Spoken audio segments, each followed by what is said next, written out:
Querido Padre, esta mañana reconocemos que tú tienes el señorío del universo. Esta mañana agradecemos que nos diste este día especial para que pudiéramos estar contigo a tiempo completo.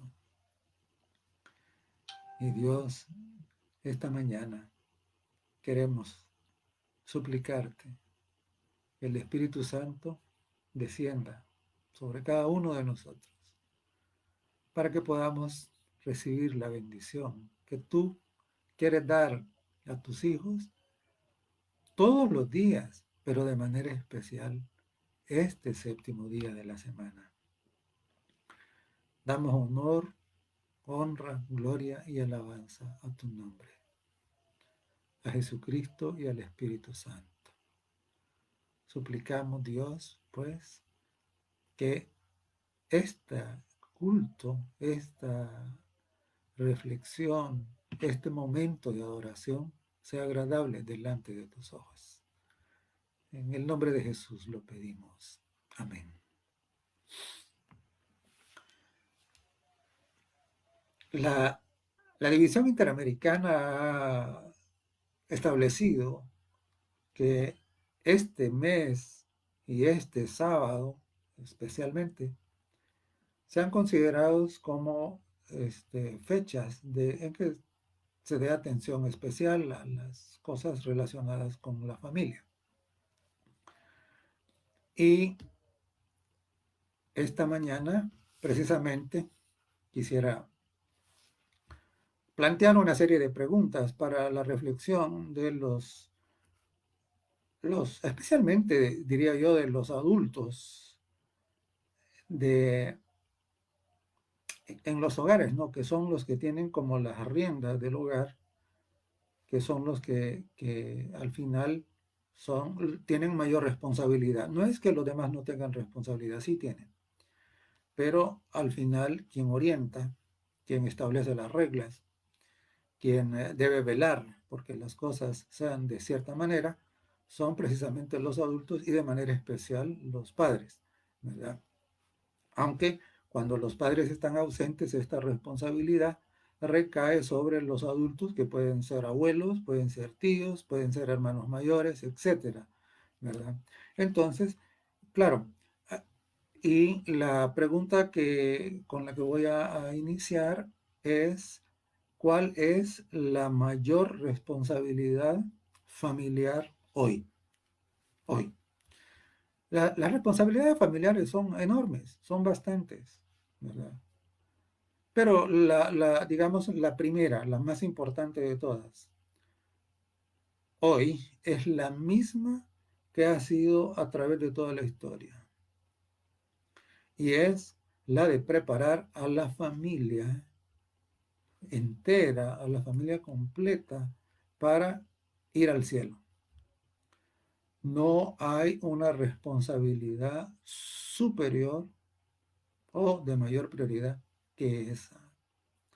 Entonces, la primera, no olvidemos, la primera responsabilidad como líderes en la familia es preparar a la familia para ir al cielo.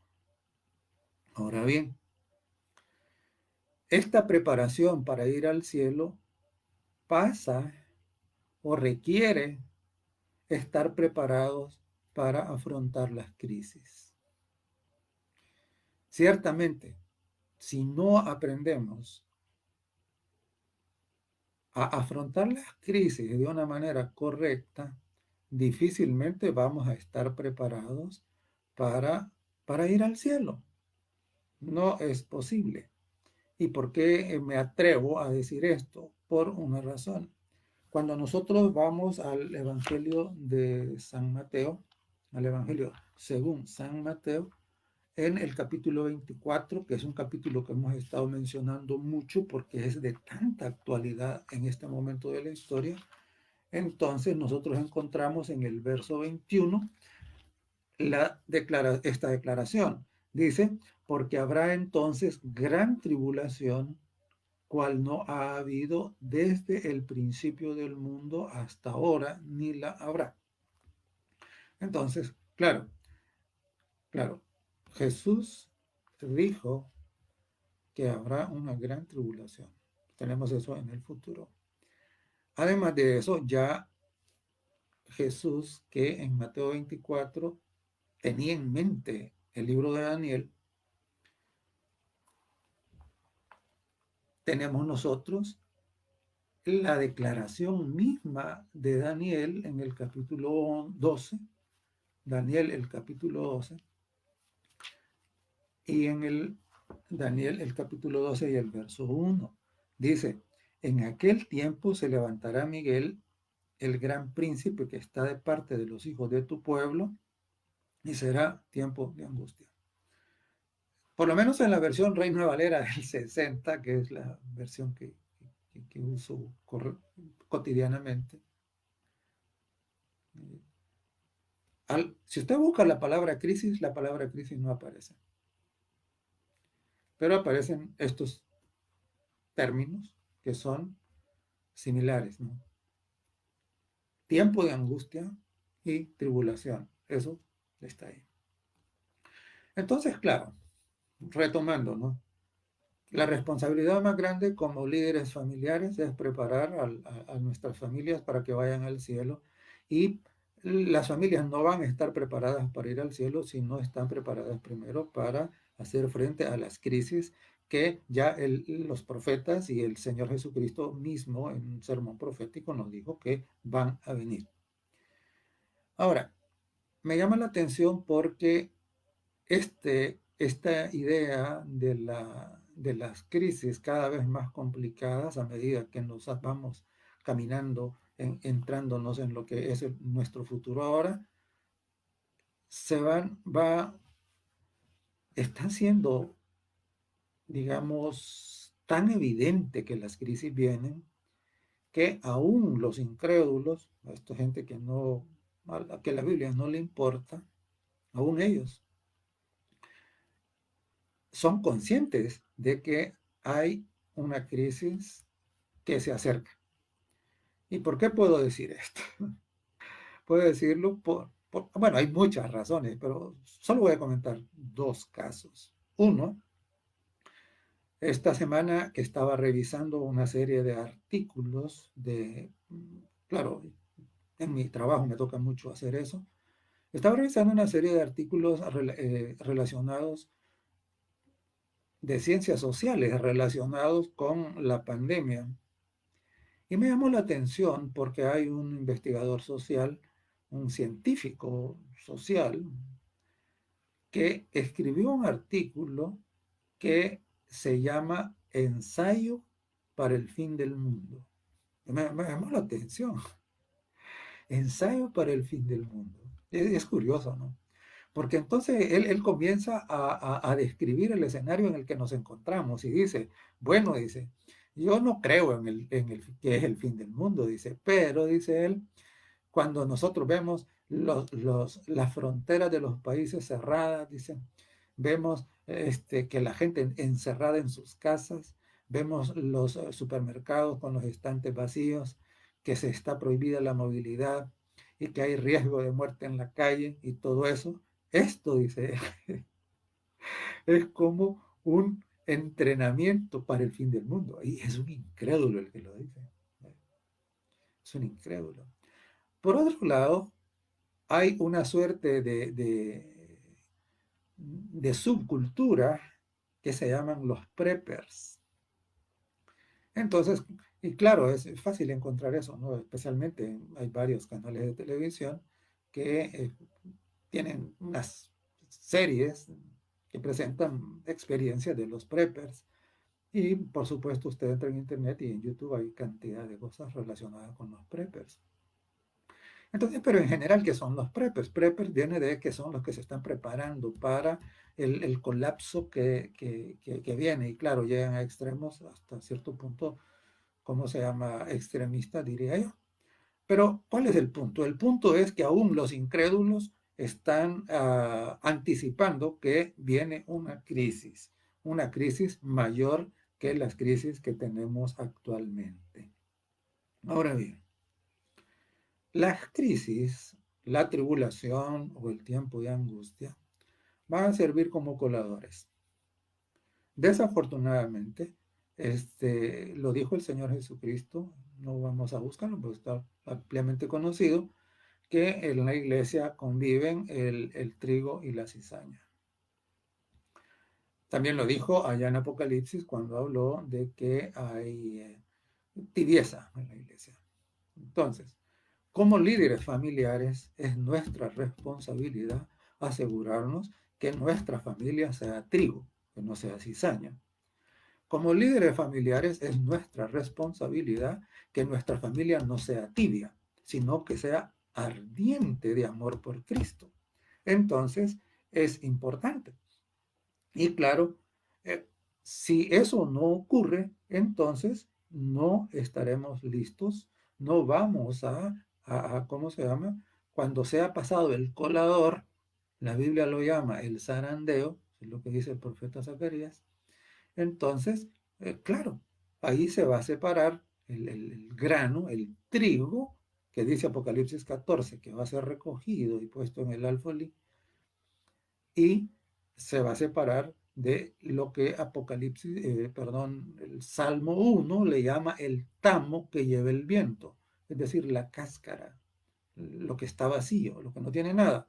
Entonces, claro, nuestra responsabilidad como líderes familiares es asegurarnos que estamos haciendo todo lo posible para que nuestra familia sea trigo, que no sea cizaña, que no sea tamo, que asegurarnos de que nuestra familia no sea tibia, sino que está en la condición correcta delante de Dios.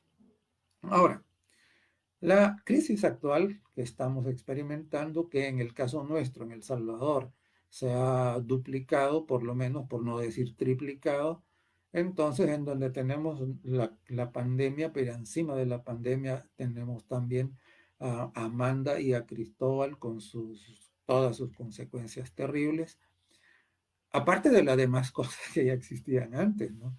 Entonces, claro, la pregunta entonces que debemos hacernos es, en este ensayo del fin del mundo, como lo llamó este incrédulo, ¿cuál es nuestra reacción? ¿Qué está ocurriendo dentro de nuestras familias? Y nosotros, como dirigentes familiares, ¿qué estamos haciendo? ¿Cuál es nuestra situación en la familia? Y claro, a veces cuando escucho a algunas personas que envían sus mensajes públicos y todo, escucho como que hubiera familias angustiadas con esto, ¿no? Y claro, no me estoy refiriendo a la gente que sus casas han sido inundadas, no me estoy refiriendo a ellos, ¿no? Por supuesto, eso tiene su lugar. Pero en general, estoy hablando de todos aquellos que, como nosotros, por la gracia de Dios, no hemos experimentado todas esas pérdidas tan terribles, tan grandes, ¿verdad? Y entonces que hay gente angustiada, que hay gente que no puede dormir por la cuarentena, etcétera. Esa es una posibilidad. La otra posibilidad es que a pesar de todo nosotros conservemos la paz. Pero, ¿cuál es el caso de su familia? ¿Cuál es el caso? Ahora es interesante porque es de esperar que los que confían en un Dios que es todopoderoso, que es amor, que ha hecho promesas maravillosas, no caigan en desesperación, no caigan en angustia. Es de esperar, eso es lo que se espera, ¿no? Y es interesante porque en el libro de Jeremías, en las profecías de Jeremías, nosotros encontramos un pasaje que debe hacernos reflexionar. Dice Jeremías el capítulo 12 y el verso 5. Dice, si corriste con los de a pie y te cansaron, ¿cómo contenderás con los caballos? Y si en la tierra de paz no estabas seguro, ¿cómo harás en la espesura del Jordán? ¿Qué significa esto de correr con los de a pie y luego con los caballos? o comparar un estado de paz con la espesura del Jordán. La espesura del Jordán sería equivalente a decir la selva, la montaña, ¿verdad? Entonces, lo que el profeta está diciendo es, si no has podido tener el estado mental espiritual que deberías en esta prueba, ¿cómo esperas tenerla en la prueba que viene, que será más grande? Eso es lo que él está diciendo. Entonces, claro, Dios nos va permitiendo que estas cosas ocurran para que nosotros vayamos aprendiendo lecciones. Porque ciertamente el crecimiento es poco a poco. Vamos aprendiendo una lección y esa nos capacita para aprender otra. Esto es como cuando vamos a la escuela. En primer grado, primero aprendemos a escribir los números del 1 al 10. Y luego vamos hasta el 100 y así va siendo cada vez más complejo. Luego nos enseñan a sumar, es más complejo que solo escribir los números. Luego nos enseñan a multiplicar, más complejo todavía. Y así vamos hasta que llegamos a aprender ¿cómo se llama? La resolución de ecuaciones de álgebra y todavía cálculos más complicados.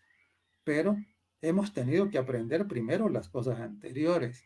Entonces, ahora nosotros debemos de entender que las experiencias que Dios permite que lleguen a nuestra vida tienen un propósito educativo. Y entonces, claro, debemos aprender las lecciones entonces, ¿no? Y la mayor lección que debemos aprender es la de confiar. Entonces, claro, entré con la pregunta de cuál es como la mayor responsabilidad que los líderes familiares tenemos en este tiempo, ¿no? Ahora la siguiente pregunta es esta. ¿Estamos preparando a nuestras familias para esto que viene o las estamos preparando para que se pierdan? Estamos viviendo nuestras vidas familiares como si nada fuera a pasar, como si siempre pudiéramos tener más o menos lo mismo que tenemos ahora y vivir en las condiciones que tenemos ahora. Mire, todo el mundo está ya entendiendo que una vez que la pandemia se mitigue, porque esto va para largo, pero una vez que la pandemia se rebaje, ya no vamos a volver a lo mismo. Por eso le están llamando la nueva normalidad. Entonces nosotros como líderes familiares debemos entender eso. Debemos entender que esa nueva normalidad nos exige una mayor responsabilidad con las familias y debemos preparar a las familias para esa nueva normalidad y debemos de ser sumamente cuidadosos. De lo contrario, y evitar caer en la trampa de pensar de que podemos seguir viviendo como si nada fuera a pasar. Esto es un engaño, ¿verdad? Y esto es típico de la mentalidad tibia, ¿verdad? Es esto de pensar, no va a pasar nada, vas a ver cuándo, etcétera, ¿no? Es dormir. Entonces, hay que tener mucho cuidado y entonces asegurarnos de que ese no es nuestro caso, no es el caso de nuestras familias. Al contrario, nosotros debemos de recordar las amonestaciones que Jesucristo y los profetas nos han hecho.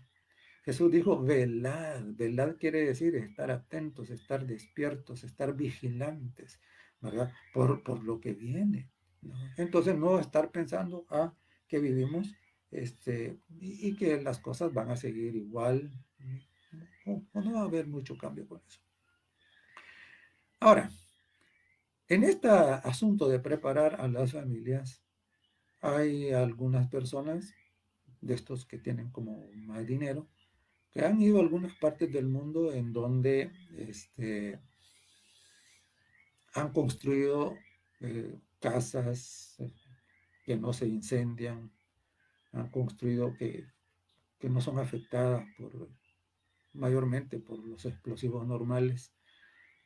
y que son lugares pacíficos, como Nueva Zelanda, por ejemplo. Pero eso es el mundo. Eso es el mundo. Ahora, ¿y nosotros qué estamos? Por lo menos ellos están haciendo algo, pero nosotros qué estamos haciendo. Y entonces debemos recordar o debemos saber que cuál es como la primera regla de la supervivencia. En mis tiempos de cipote, de muchacho, de, siempre he sido muy aficionado a la montaña, a la selva, al campo, siempre. Y cuando estaba en eso de salir mucho a caminatas y campamentos y todo esto, una vez logré conseguir un manual de supervivencia del ejército. Y entonces, y claro, estaba emocionado con el manual de supervivencia del ejército porque esperaba encontrar allá una suerte de técnicas que me enseñaran a cómo aprender a sobrevivir sin la comida normal, etcétera, ¿no? Técnicas. Pero me sorprendió porque toda la primera parte del manual de supervivencia del ejército de los Estados Unidos, decía de que la primera gran lección que debe aprender alguien que está en una condición de conseguir su supervivencia es el asunto de preparar su mente. No es un asunto de técnicas, es un asunto de orden mental. Y que si es un grupo, lo que se debe procurar es que mantener alta la moral del grupo. Porque si el grupo pierde la moral, si el grupo se desanima, si el grupo cae en angustia, entra en desesperación, y eso es lo peor que puede ocurrir en una situación en la que se está buscando la supervivencia. Ahora es interesante, porque claro, ahora estamos escuchando mucho de que hay que salir de las ciudades. Es correcto, hay que salir de las ciudades, pero eso no es lo más importante. Porque de nada sirve que salga de la ciudad y usted no ha fortalecido su fe. De nada sirve. De nada sirve. Lo primerito que debemos hacer nosotros es asegurarnos de que tenemos la fe que el momento demanda, ¿no? Tenemos la fe, y si no la tenemos, esa es nuestra primera preparación. Usted puede guardar comida, puede hacer cualquier otra cosa, sí, está bien, pero lo primerito es asegurarse que tiene una fe inamovible, tiene la fe que nada puede botar. Eso es lo primero. Una vez que tiene eso, entonces viene lo demás. Porque sin eso es imposible. No se puede.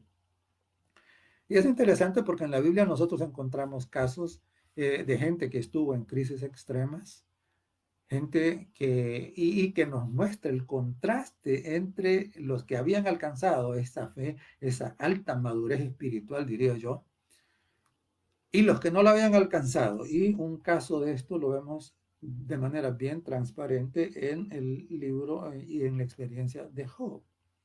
Los invito para ir al libro de Job, en el capítulo 2. Job, el capítulo 2 y el verso 9. Job 2:9. Recuerden que Job había perdido todo, sus hijos habían muerto.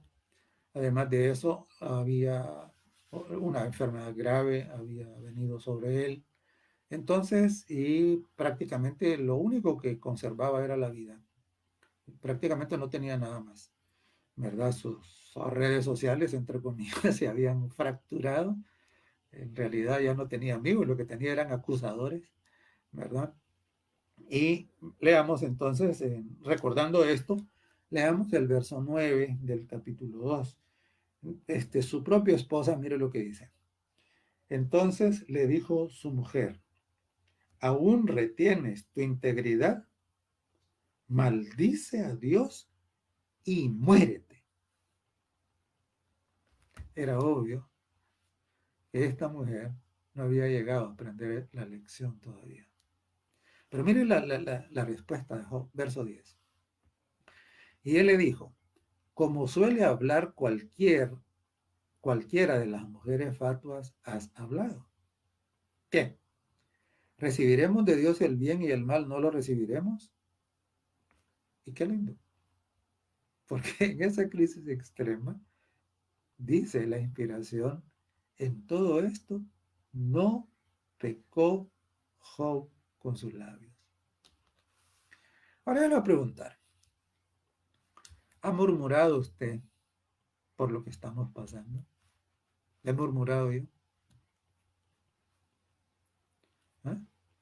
¿O simplemente hemos tenido la suficiente madurez espiritual, una fe como la de Job, para permanecer, aunque la crisis sea cada vez más dura, más dura, más dura, más dura?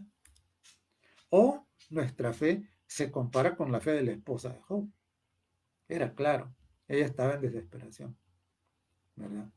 Entonces, claro, entonces, ¿cuál es la calidad de su fe? ¿Cuál es la calidad de mi fe? ¿Es la calidad de la esposa o es la calidad de la fe de Job? Bueno, si acaso es la fe que tenía la esposa de Job, entonces es momento de ir viendo qué hacemos para llegar a tener la calidad de la fe que Job tenía.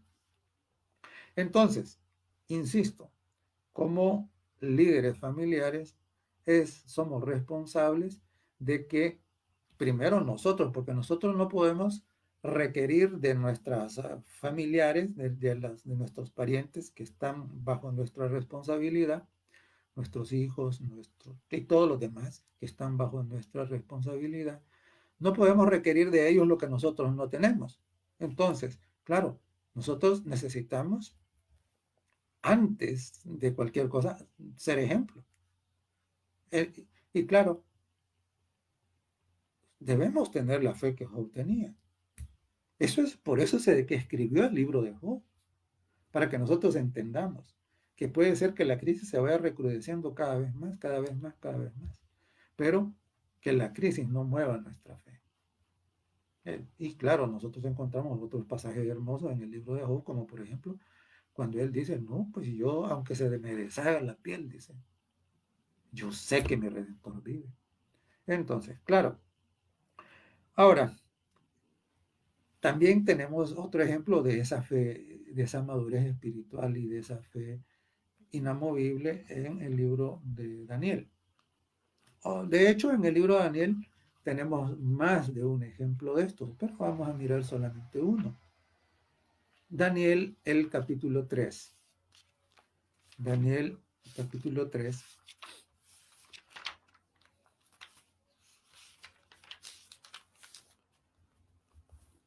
Y vamos a ver los versos del 16 y 17.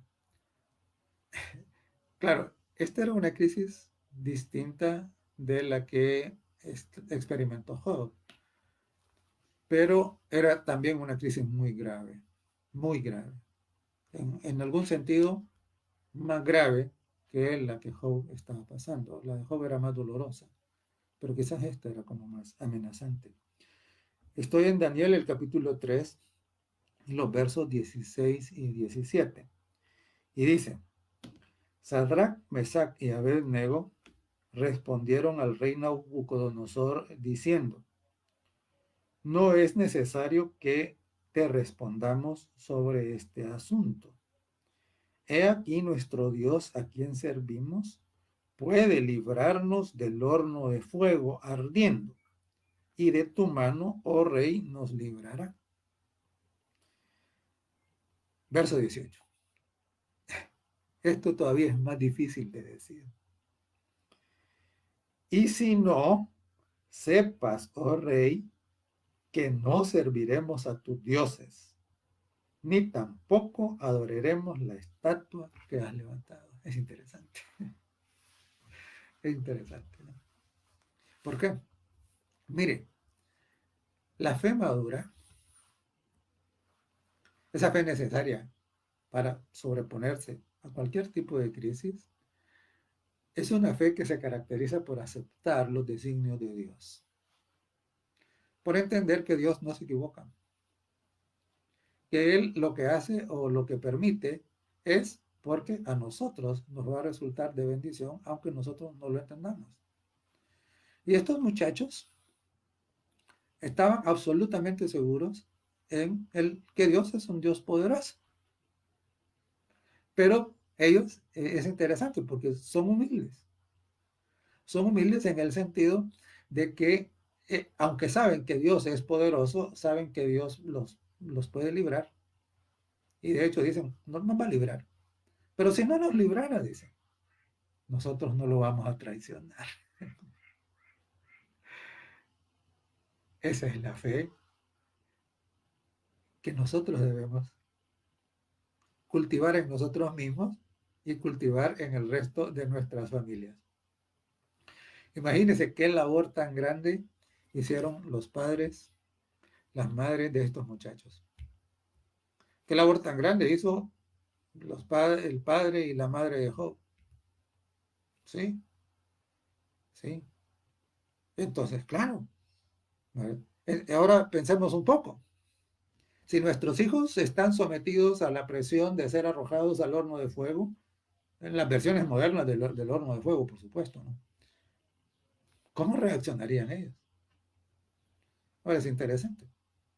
A veces pasan por pruebas que son menos. Por ejemplo, tienen clases los sábados o algún examen o algo parecido. Ahora la pregunta es, ¿cómo reaccionaron? ¿Qué hicieron?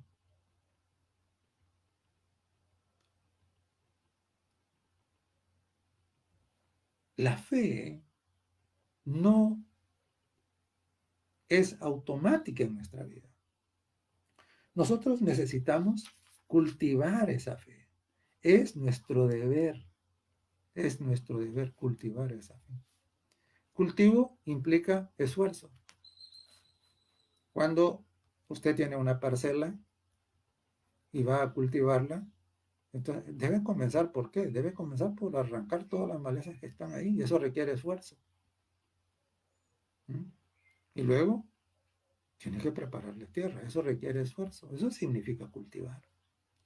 Entonces, ahora, claro, nosotros somos responsables de cultivar esa fe y por supuesto en el esfuerzo de cultivar la tierra tenemos que sudar, claro, tenemos a veces, ahí hay hormigas y nos pican, el sol, etcétera, ¿no? Entonces, no estoy diciendo de que cultivar es una tarea cómoda, no es una tarea cómoda, requiere esfuerzo. Ahora, dije que debemos cultivar esa fe en nosotros como adultos responsables de nuestras familias, pero también debemos cultivarlas en el resto de la familia, porque nosotros tenemos que entregar cuentas de eso. Fíjese que en Jeremías, en el capítulo, en el capítulo 13, Jeremías el capítulo 13, y en el verso 20, Jeremías capítulo 13 y el verso 20, dice, alzad vuestros ojos y ved a los que vienen del norte. Esos eran los que venían a invadir. Y ved a los que vienen del norte. ¿Dónde está el rebaño que te fue dado, tu hermosa Grey? Esa pregunta nos va a ser hecha, ¿no? ¿Dónde está el rebaño que te fue dado? ¿Dónde está tu preciosa Grey? Entonces, claro, no estamos exentos de responsabilidad. Es nuestro deber hacer todos los esfuerzos posibles para que en nuestras familias se cultive esa fe necesaria para prepararnos para las crisis que vienen y de esa manera estar preparados para ir al cielo con Jesucristo en la segunda venida. Y el problema suele ocurrir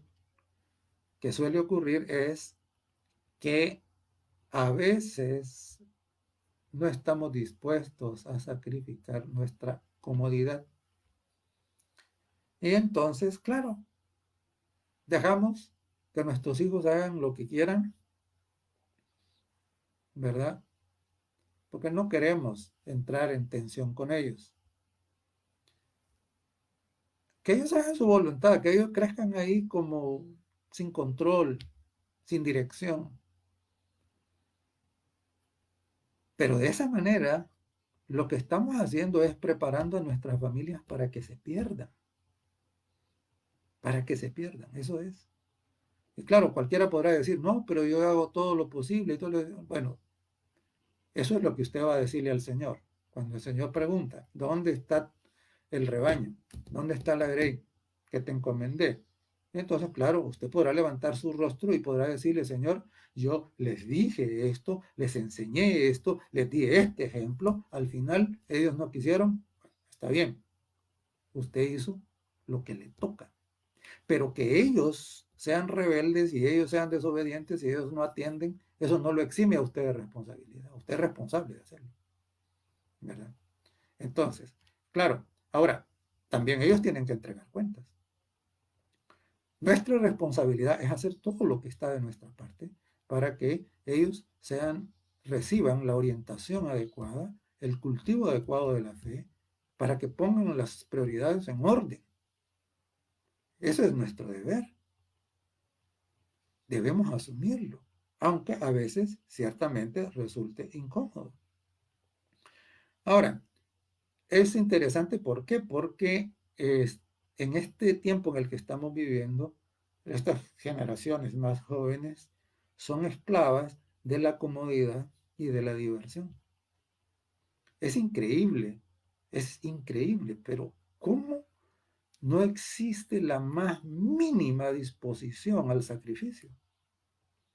Es increíble cómo viven hipnotizados por las diferentes modalidades de diversión que existen ahora.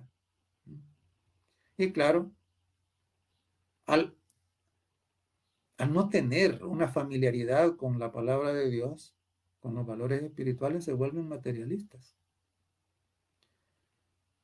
Y son víctimas del amor al mundo y del dominio de la cultura corriente, de la cultura general. Entonces, claro, a mí me sorprende cómo en la iglesia misma, a veces los muchachos no distinguen entre lo correcto y lo que es incorrecto. O sea, para las generaciones más jóvenes les resulta tan natural irse a meter al cine, por ejemplo. Para eso no tiene nada de malo. ¿Mm? Y así por el estilo, ¿no? Así es de que, y claro, también me sorprende en extremo de que haya tantos padres, madres, que tienen a sus hijos en escuelas de fútbol, en escuelas de karate y cosas por el estilo. Ahora, se me pregunto, ¿pero y cuál es la mentalidad de estos hermanos? ¿En qué están educando a sus hijos? ¿Ah? Y claro, el peor error que puede cometer un padre, una madre, un adulto a cargo de otros es complacerles todos los gustos y tratarlos con algodones y darles todas las comodidades. Eso es prepararlos para el fracaso. Eso es prepararlos para que se pierdan. Les invito para que estudien la vida de la infancia de Jesús en el deseo de todas las gentes. Entonces, claro, ustedes pueden leer lo mismo acerca del rey David.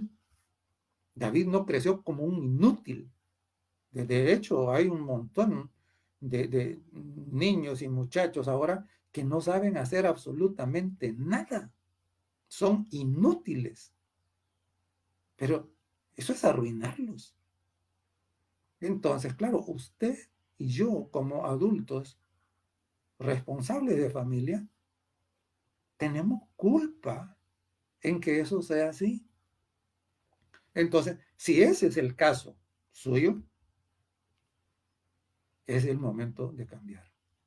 No deje más, no deje que pase el tiempo. ¿Verdad? Somos responsables de hacer todo lo que está de nuestra parte para cultivar la fe necesaria para afrontar las crisis que van a ser cada día peores, y sin mantener esa fe no tenemos posibilidades de permanecer firmes para la venida de Jesucristo. Entonces, es importantísimo. Fíjese que en San Juan, el capítulo 17, San Juan 17,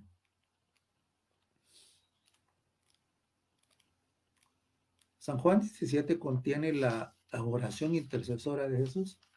Y en San Juan 17 Jesús hizo una declaración.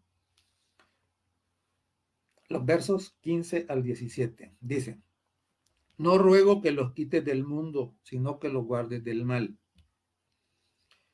No son del mundo, como tampoco yo soy del mundo. Santifícalos en tu verdad. Tu palabra es verdad. Es interesante. Yo no consigo cómo haya padres de la iglesia.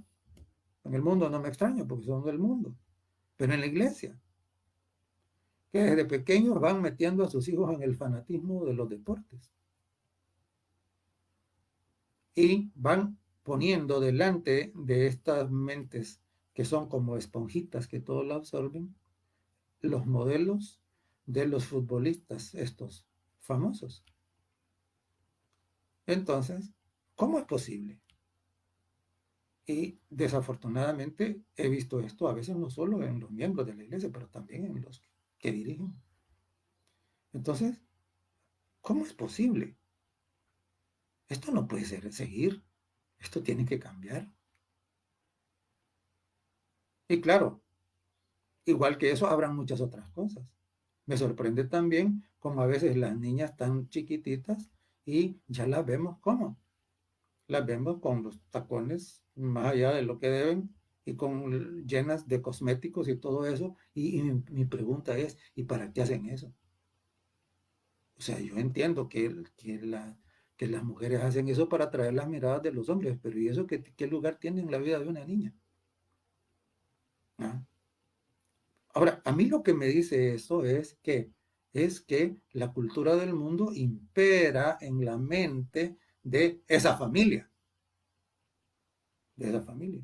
Porque claro, los niños no van a hacer eso si los padres no los estimulan a hacer eso o se lo permiten. Entonces, claro, es importante que maduremos, es importante que aprendamos a hacer la diferencia entre entre lo santo y lo mundano y lo profano. Y claro, cualquiera podría estar pensando, pero ese fanatismo, bueno, piensen lo que quieran. Al final de cuentas, quien tiene la última palabra es el Señor. O sea, no es su opinión, ni es la mía, es lo que Dios ha dicho, ¿verdad? Ahora, es interesante porque a veces suben ahí en las redes sociales, suben fotografías de cómo era la vida antes para los niños. Y entonces, claro, no había todas esas sofisticaciones infantiles que hay ahora, ¿no? Y todo eso, o sea, es increíble. Y entonces, y se recuerda eso con nostalgia, las limitaciones. Entonces, claro, y nosotros los padres tenemos un problema, tenemos el problema de que a veces pensamos, ¿cómo no voy a permitir que mis hijos pasen por lo que yo pasé? Les voy a dar todo. Es un error grave, gravísimo. ¿Por qué? Porque los estamos preparando para ser unos inútiles y unos desgraciados. Le explico. Fíjese que el apóstol Pablo en el libro de Filipenses, en el capítulo 4, Filipenses 4,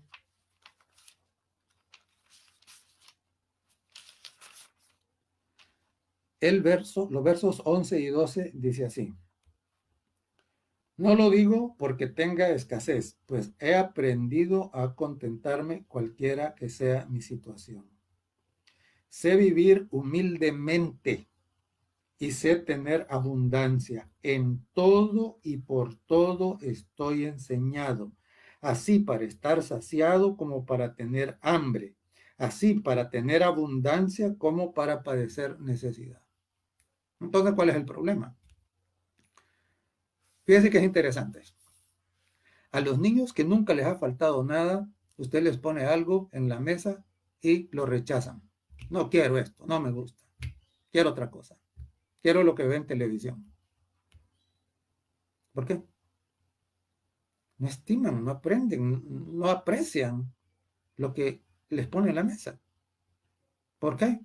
Porque nunca han pasado hambre. No conocen el hambre.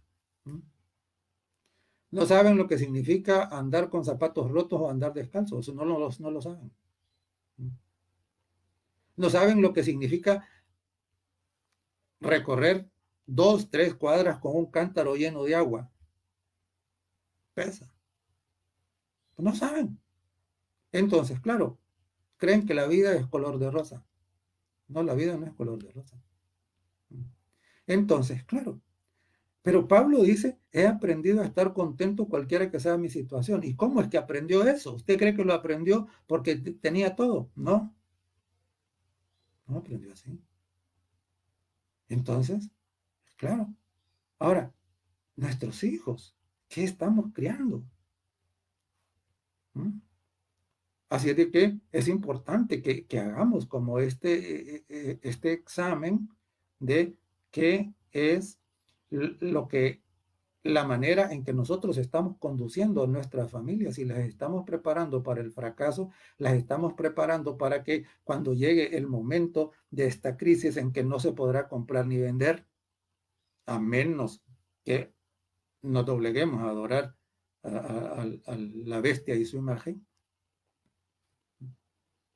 no vamos a poder, no vamos a poder seguir estudiando. ¿Y qué? Y las casas que tenemos ahora las vamos a tener que dejar. Los carros y todo. Ahora, ¿estamos listos para eso? ¿Estamos listos para aguantar frío? ¿Estamos listos para aguantar hambre? Me sorprende. ¿Por qué? A veces dicen que van a los campamentos de conquistadores. ¿Y van qué? Y cada vez es peor. ¿Por qué? Ahora llevan hasta plantas de energía eléctrica. Increíble. ¿Eh? Ya llevan sus mesas plásticas, sus planchas con gas y todo eso. ¿Y qué es eso? Es un mal mensaje. ¿No? Entonces, claro, es el asunto de querer que nuestros hijos sean los más débiles, perdonen la expresión, pero los más aguados, que no sean duros, suficiente para aguantar lo que va a venir. Y entonces los estamos preparando ¿para qué? Para traicionar la fe, para traicionar al Señor. Eso es lo que estamos haciendo. Entonces, claro, necesitamos darle la vuelta a la cosa. La crisis, puede ser que pasamos la misma crisis, pero las reacciones son distintas. Yo pregunto, ¿quién estaba sufriendo más, la esposa de Job o Job? Bueno, la esposa no se enfermó. Es cierto que había perdido los hijos, que habían perdido las casas, que habían perdido el ganado y todo, pero ella no estaba enferma. Job sí, y era una enfermedad terrible. Y claro, en Marcos, en el capítulo 4, Marcos, el capítulo 4, nosotros encontramos también una situación algo parecida en los versos 35 al 40. Marcos 4, 35 al 40.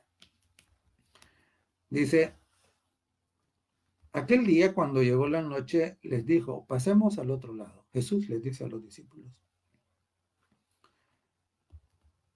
Y despidiendo a la multitud, le tomaron como estaba en la barca, y había también con él otras barcas. Pero se levantó una gran tempestad de viento, y echaba las olas en la barca, de tal manera que ya se anegaba. Y él estaba en la popa, durmiendo sobre un cabezal. Y le despertaron y le dijeron: Maestro, ¿no tienes cuidado que perecemos? Y levantándose, reprendió el viento y dijo al mar: Calla, enmudece.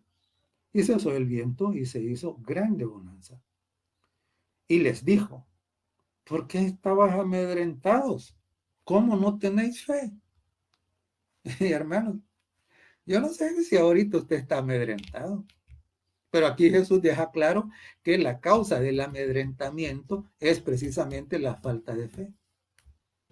Y por eso es que él podía dormir tranquilo, él no estaba amedrentado, él tenía paz, porque él conocía a su Padre Celestial, él confiaba en él, ¿no? Él confiaba en el Padre, lo conocía. Su fe era una fe madura, pero los otros no. Y por eso es que los otros estaban amedrentados y él podía estar tranquilo, ¿no? Entonces, pues claro, esto debe a nosotros hacernos ver, pues, la necesidad imperativa que tenemos de que nuestra fe personal y la fe de nuestra familia madure. Y entonces, claro, a veces a los niños y a los muchachos no les gusta cuando les decimos: mire, tiene que estudiar su Biblia, venga, vamos a hacer el culto. No les gusta, pero usted no puede dejar de hacerlo, no puede. Al final, insisto, tendremos que dar cuenta al Señor por el rebaño que nos ha sido confiado. Si ellos al final es su elección en el uso del libre albedrío de la libertad que Dios le da, ellos deciden traicionar a Dios, eso es su cosa. Pero usted y yo debemos hacer lo que nos toca como responsables de nuestras familias. Ahora, debemos de reconocer que en la Biblia y en el espíritu de profecía es un tesoro, y que nada va a fortalecer nuestra fe más que el estudio de ambas cosas, ¿no? Y por eso es que yo no concibo cómo alguien que presume ser cristiano puede pasarse horas enfrente de una pantalla mirando cosas que no tienen absolutamente nada que ver con la vida espiritual. Nada. Entonces, ¿cómo es posible? Y claro, la fe está escrito, la fe es por el oír. ¿El oír qué? El oír de la palabra. Es interesante, a mí me llama la atención lo que dice el Salmo 119. El Salmo 119 hace una declaración que es interesantísima, ¿verdad? El Salmo 119 ya es fácil de recordar porque el Salmo es el verso 100. El verso 100, mire lo que dice. Dice el Salmo 100, el Salmo 119, el verso 100, dice: más que los viejos he entendido. Más que los viejos he entendido, porque he guardado tus mandamientos. Tan interesante. Miren, yo creo que hay bastante, sabemos bastante. El problema no es que no sabemos. Bueno, para muchos, ¿no? Para algunos que no saben. Deben saber. Pero no basta con estudiar la Biblia. No basta. Yo conozco personas que pueden repetir una cantidad de versos y capítulos enteros y todo. Pero ese no es el punto. Usted puede hacerlo. La pregunta es: ¿cuánto de eso usted vive? ¿Cuánto de eso vivo yo? Y aquí el salmista dice: entendí más que los viejos. ¿Por qué? Porque he puesto en práctica lo que Dios me había mostrado. Hay gente que se preocupa porque no entiende algunas cositas que están ahí en la Biblia. Mire, Dios no se las va a revelar, Dios no se las va a explicar si usted primero no pone en práctica lo que ya entendió. Porque él le fue bien claro y él dice: al que no usa lo que se le da, aún lo que tiene le será quitado, dice. Pero al que usa lo que se le da, a ese le será dado más. Entonces, claro, no basta con un conocimiento intelectual de la Biblia. Necesitamos, ¿qué? Necesitamos una fe legítima. O sea, conocimiento bíblico no es sinónimo de fe, ¿no es? El conocimiento bíblico es útil, claro que sí, pero se convierte en fe cuando usted cree ese conocimiento y lo pone en práctica. La garantía o la muestra de que usted ha creído de verdad una cosa que la Biblia dice o que el espíritu de profecía dice es que usted lo viva. Esa es la garantía de que usted lo cree de verdad. ¿Ve? De lo contrario, simple y sencillamente usted lo conoce, pero no lo cree, ¿verdad? Usted lo sabe intelectualmente, pero no. Entonces, claro, ese es el desafío con nuestras familias, ¿no? El desafío con nuestras familias es que nosotros, claro, tomemos el tiempo para estudiar, para saber, pero debemos dar el paso siguiente. El paso siguiente es el de obedecer, es el de practicar. Y claro, la Biblia contiene promesas maravillosas. Por ejemplo, Job, interesante. Vamos de nuevo al libro de Job capítulo 5. En el capítulo 5, Job ah, hace una afirmación que creo que es útil que nosotros la mantengamos en mente, especialmente en estos tiempos de crisis, como le llaman algunos tiempos de pandemia, pero lo que viene es peor que la pandemia. Job en el capítulo 5 y en el verso 19. Mire lo que dice. Dice, en 6 tribulaciones te librará. Y en la séptima no te tocará el mal. Qué promesa más hermosa. ¿Eh? Pero si usted no estudia la Biblia, usted no ni va a saber que esa promesa está ahí. ¿Eh? Entonces, claro, de hecho, usted puede saber que esta promesa está aquí, pero si usted no la cree, entonces tampoco sirve. Pero mire qué lindo. Dice, en seis, dice, tribulaciones te librará. Y en la séptima no te tocará el mal. Es interesante, hermanos, porque cuando hay una referencia al 7 quiere decir total. Es decir, Job lo que está diciendo acá es que en todas las tribulaciones, en todas las crisis que te puedan venir, Dios te va a librar de alguna manera. No sabemos cómo. Pero Job dice que debemos confiar.